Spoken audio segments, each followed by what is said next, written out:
Intimacy can take many different shapes. A little bit. A long look. A peaceful time spent watching junk TV together. Imagine, for example, that a wrench got stuck deep inside a coworker's spine, breaking the bones to expose the delicious nerve meat. It's also quite personal. These are the lessons learned from Murderbot's 6th episode, Command Feed, which is also its most well-rounded production to date. We spend the half-hour witnessing intimacy being used as a tool, a weapon, and just a human, or construct, necessity, with Mensah and Murderbot stranded after the beacon exploded last week and Leebeebee diligently searching for weaknesses and the Preservation Alliance team back at the habitat. This includes Ratthi bolstering his position with his massaging skills.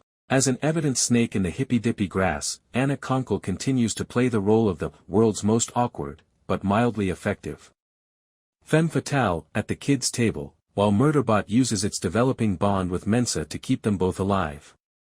In the latter instance, Leebeebee at last finds the ideal victim in Bharadwaj, who has problems that are far more amenable to straightforward acts of compassion and does not possess Gurathan's prickly paranoia. Although Konkle's portrayal of a spy is purposefully bizarre, it's nevertheless fascinating to witness her character's shift methods as she searches the Press-UX members for vulnerabilities, focusing on Bharadwaj's PTSD as soon as she detects it. Take note of how she modifies her cover story to include details of her Mark's trauma. Overall, it seems to me that this character performs better the more overtly deceptive she is. Once her intended job is well understood, her behavior becomes considerably less startling. Additionally, she provides some fresh and intriguing insights into the corporation. RIM mindset, referring casually to the common mindset about sexually assaulting structures as, you bought it, you own it. But out in the broken hopper is where the episode's actual action takes place. It should come as no surprise that the two most compelling and well-acted characters in your program are sequestered together. Murderbot and Mensah, who are fighting for their lives, quickly reach a number of significant turning points in their relationship. When she learns that it can't fix the hopper because it erased the instructions to make room for more Sanctuary Moon episodes, we get our first fight.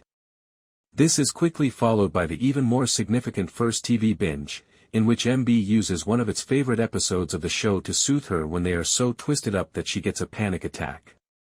Naturally, the first step is to open up the other person surgically so that you can visually crack their spine and remove their nerve fibers for use as temporary wiring. What nascent partnership hasn't experienced that? Relevant content. Murderbot performs, great scene, cringe scene, once more. Alexander Skarsgård, his willingness to be so foolish in Murderbot. Is it a little strange that I'm starting to use romantic terms to explain this combination?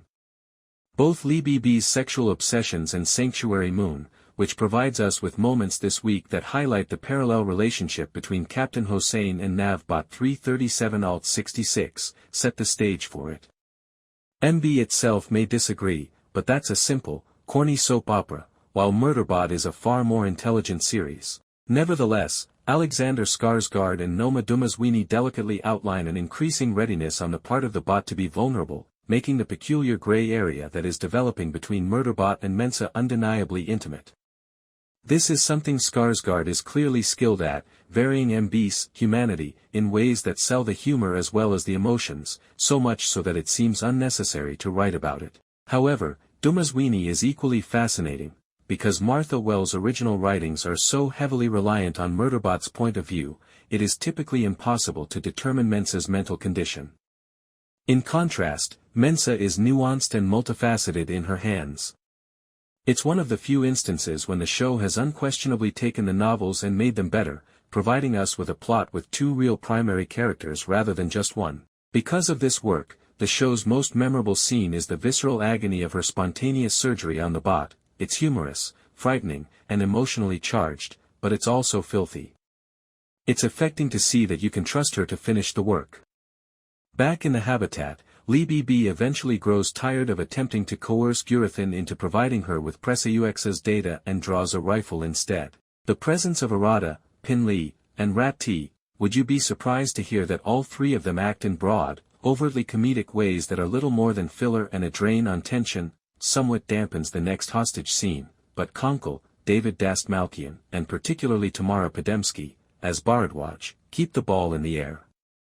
To ensure that we are all appropriately horrified when Murderbot appears, Konkle, for her part, offers Leebeebee just enough Leebeebee way to suggest that she may not be a total sociopath. When it and Mensah eventually return, she spares no time in blowing her brains out.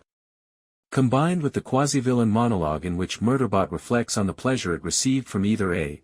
killing someone, B.